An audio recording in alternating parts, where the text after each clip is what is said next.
Aluminium waste debris. Wanrooe crusher machine is designed as tangential feeding so that feeding and swallowing more outstanding.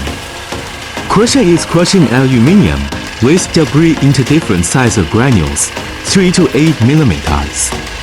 Crushed aluminium waste debris can be recycled for reproduction of aluminium products.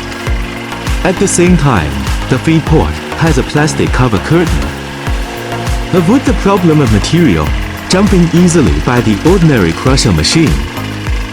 This machine can help reduce the volume of waste, greatly save costs and resources.